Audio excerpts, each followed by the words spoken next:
Hi and welcome to the statistics and probability for data science machine learning and deep learning. मैं हूं फ़ाहद हुसैन और उम्मीद करता हूं आप बहुत अच्छे मिजाज में होंगे।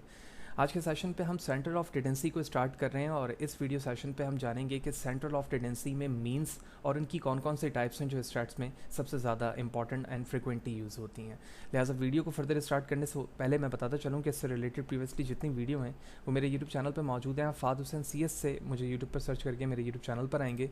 इस पर क्लिक करने के बाद आप इसके प्लेलिस्ट पर जाओगे और डिफरेंट डिसिप्लिन्स की videos including statistics and probability with separate playlist के साथ यहाँ पर मौजूद है। विथ ईज़ आप इन तमाम को वॉच कर सकते हैं। इसके अलावा इस्तेमाल होने वाले content related material freely available है मेरे ब्लॉग fahadhusaincs.blogspot.com पर, जहाँ पर आने के बाद आप यहाँ से फ्रीली तमाम चीज़ों को डाउनलोड करके यूज़ कर सकते हैं।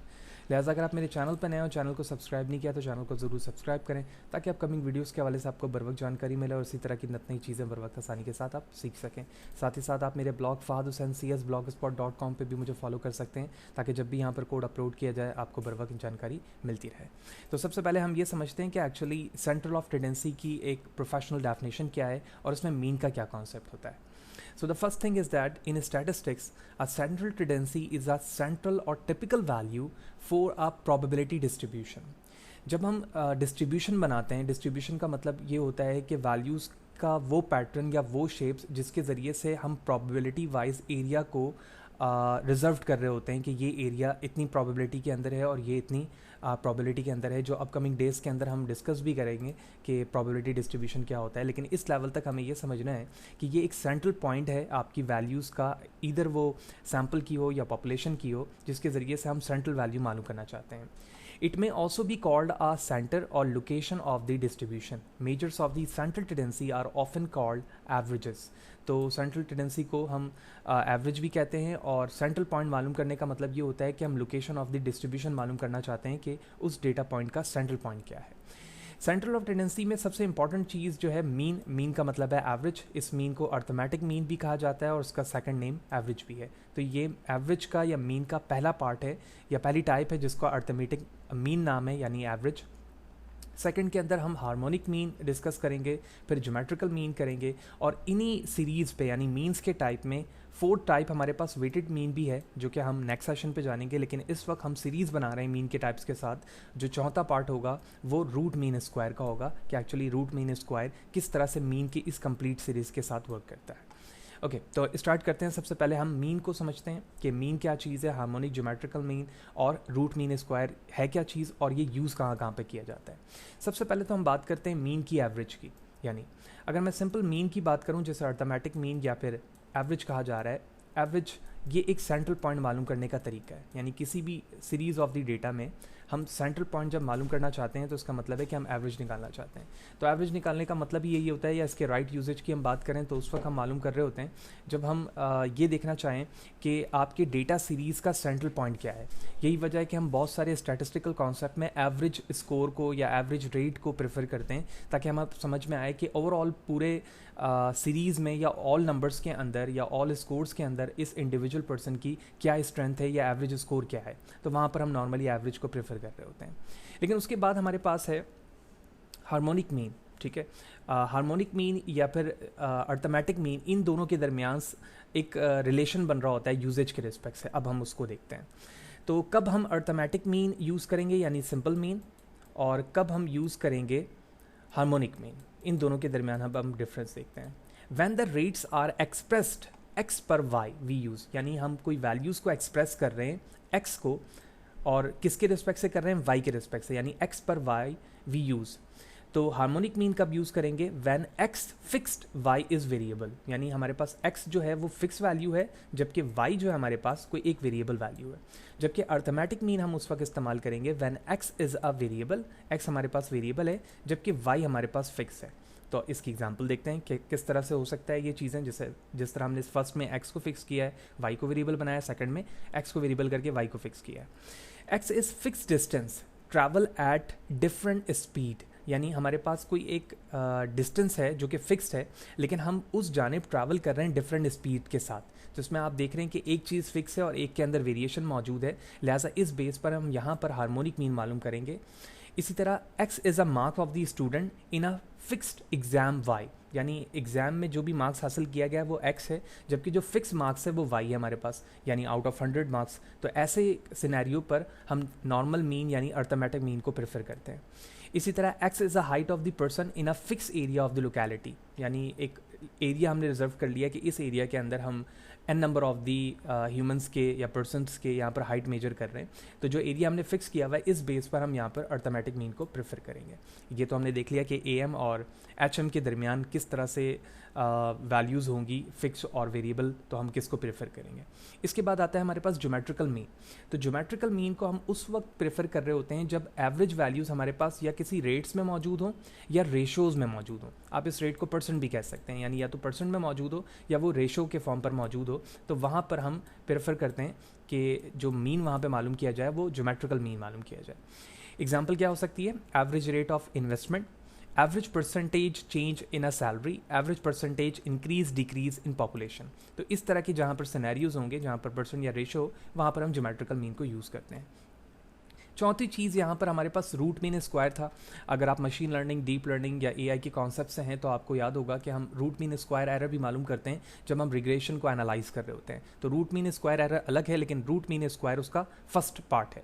क्या चीज़ है, statistically the root mean square RMS is a square root of the mean square which is the arithmetic mean of the square of the group of the values. RMS is also called a quadratic mean and it is a special case of the generalized mean, यानी ये mean का जो है एक generalised form है जिसमें हम अपने वैल्यू का स्क्वायर करके उस पर स्क्वायर रूट ले रहे होते हैं। Whose exponent is 2. Root mean square is also defined as a varying function based on the integral of the square of the values which are instantaneous in a cycle. तो जब इनके formulas को देखेंगे तो वहाँ पर मज़ीद बात समझ में आएगी कि जब हम रिलेशन देख रहे होते हैं क्वाड्रेटिक फॉर्म पर, रूट मीन स्क्वायर वहाँ पर हम प्रेफर करते हैं, और जब ऐसे रेशोज़ आ रहे हों जहाँ पर हम सिर्फ और सिर्फ फिक्स एक वेरिएबल हो जबकि दूसरा जो है वो वेरिएशन के साथ वेरिएबल के फॉर्म पर हो, तो वहाँ पर AM और HM को प्रेफर किया जाता है। जबकि वैल्यूज़ अगर हम रेट्स या फिर रेशो में जान रहे हो या मालूम करना चाह रहे हो तो हम यहाँ पर GM को प्रेफर करते हैं। तो ये तो बेसिक डेफिनेशन इंक्लूडिंग यूजेज हो गया। अब फार्मूला की बात आती है। इसी तरह से डिफरेंट अलग यूजेज भी है। रूट मीन स्क्वायर वैल्यू को हम इलेक्ट्रिकल इंजीनियरिंग में भी इस्तेमाल करते हैं, जहाँ पर हम चार्जेस के दरमियान कुछ रेशोज़ देखना चाह रहे हो या फ़र्क देखना चाह रहे हो तो वहाँ पर भी इसको प्रेफर किया जाता है, जहाँ पर वोल्ट एंड करंट को यूज़ किया जाता है। अर्थमेटिक मीन सिंपल एवरेज हम जान चुके हैं। इसी तरह ज्योमेट्रिक मीन को एवरेज एनुअल ग्रोथ के लिए भी इस्तेमाल किया जाता है, जैसे मैंने प्रीवियस स्लाइड पे परसेंट और रेशो बताया। और जो एवरेज स्पीड्स हो रही होती हैं किसी भी चीज़ की, जब एक चीज़ कांस्टेंट है और दूसरे में वेरिएशन हो तो वहाँ पर हम हार्मोनिक मीन को प्रेफर कर रहे होते हैं। अब यहाँ पर फार्मूलाज के दरमियान एक इक्वालिटी दिखाई गई है, इन इक्वालिटी, जिसमें हमारे पास दो पॉजिटिव नंबर हैं। तो अगर मैं दो पॉजिटिव नंबर का रूट मीन स्क्वायर एरर निकालूं तो उसका फार्मूला होगा square root of A square plus B square divide by 2, यानी जितने भी नंबर्स होंगे A B C D तो उनका स्क्वायर होता जाएगा और स्क्वायर रूट होगा। ये जो भी वैल्यूज़ आएगी वो ग्रेटर दैन या फिर इक्वल होगी, ठीक है, किसके, अर्थमेटिक मीन के। अर्थमेटिक मीन का फार्मूला होता है तमाम वैल्यूज़ को ऐड करके आप डिवाइड करेंगे। इसी तरह ज्योमेट्रिकल मीन से ये वैल्यूज़ बड़ी होगी जो कि square root of A multiply पे B के बराबर होता है, जबकि हार्मोनिक मीन का फार्मूला होता है 2 divide by 1 upon A plus 1 upon B। इसको 2AB upon A plus B भी या 2 divide by 1 upon A plus 1 upon B भी लिखा जाता है, जो कि इस तरह से इन इक्वालिटी के साथ होगा।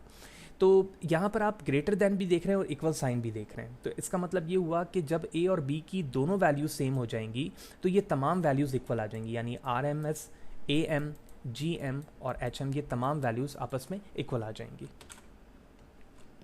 तो मैं एट लास्ट इस फॉर्मूले को कुछ यूँ भी लिख सकता हूँ कि 2AB divide by A plus B, ठीक है। तो ये फार्मूला कुछ यूँ भी लिखा जाता है। तो ये तो इनइक्वालिटी और यूजेज हो गए और किस वक्त किसको प्रेफर किया जाएगा वो। इसी तरह इसकी ग्राफिकल विजुअलाइजेशन भी होती है, जिसमें हम अगर दो वेरिएबल्स लें, फॉर एग्जांपल यहाँ पर मैं इसको वेरिएबल A लूँ, यानी A की कोई वैल्यू हो और इसी तरह B सेकंड वैल्यू हो, तो ये इसका सेंट्रल पॉइंट है, विच मीन ये अर्थमेटिक मीन होगा। जबकि यहाँ पर जो डायगोनल वैल्यूज़ जा रही है अकॉर्डिंग टू द फार्मूला, ये हमारे पास हार्मोनिक मीन हो जाएगा और ये ज्योमेट्रिकल मीन हो जाएगा। इस चीज़ को आप मज़ीद बेहतर तरीके से इस लिंक के ज़रिए से देख सकते हैं जो मैंने यहाँ पर शो किया हुआ है। तो desmos.com की एक वेबसाइट है जहाँ पर जाने के बाद मैं इसको करके भी दिखाता हूँ कि इनकी वो सिनेरियो जहाँ पर ये दोनों वैल्यूज़ जब सेम हो जाती हैं तो किस तरह से तीनों चीज़ें यानी arithmetic mean, harmonic mean and geometrical mean एक सिस्टम के तहत एक ही जगह पर आ जाती हैं।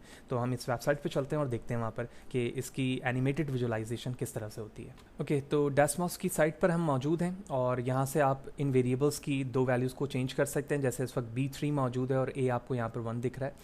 जिस तरह से मैं A की वैल्यू को आप देख रहे हैं कि बढ़ाता जा रहा हूँ, तो जो रिलेशन है इनके दरमियान रूट मीन स्क्वायर भी इसमें मौजूद है, HM भी मौजूद है, GM भी और AM भी है। तो इस तरह से आपको दिख रहा है। और अगर मैं दोनों की वैल्यूज़ को सेम करूं, जैसे आप देख रहे हैं कि मैंने दोनों को 1 1 कर दिया, तो सारी वैल्यूज़ एक ही सेंट्रल पॉइंट पर आ गई। तो इसका मतलब ये हो गया कि जो इनइक्वालिटी साइन था जो ग्रेटर देन इक्वल में लगा रहा था, वो इसी वजह से कि जब दोनों वैल्यूज़ सेम हो जाएंगी तो ये सारे साइन भी एक ही जगह आ जाएंगे। और अगर इसी चीज़ को आप एनिमेटेड वे पे देखना चाहते हैं तो ये प्ले का बटन है, आप इस पर क्लिक करेंगे, ये चीज़ आपको प्ले होते हुए दिखेगी और यहाँ पर C की वैल्यू कंटिन्यूसली चेंज हो रही है, जो हम यहाँ पर कैलकुलेट करके निकाल लें। What is C? C जो है ये डिफरेंसेस वैल्यू है, यानी इस A के स्टार्ट से लेकर इस सेंटर पॉइंट के दरमियान जो वैल्यूज़ हैं, it's called a C value. तो C क्या है? वो डिफरेंसेस है B और A का। तो ये हम निकाल रहे इसलिए हैं ताकि रूट मीन स्क्वायर को एरर को हैंडल किया जा सके, या रूट मीन स्क्वायर जो वैल्यू है उसको कैलकुलेट किया जा सके। तो ये एनिमेटेड फॉर्म है, यहाँ पर आने के बाद आप तफसीलन देख सकते हैं कि एक्चुअली किस चीज़ का किस तरह से इफेक्ट हो रहा है।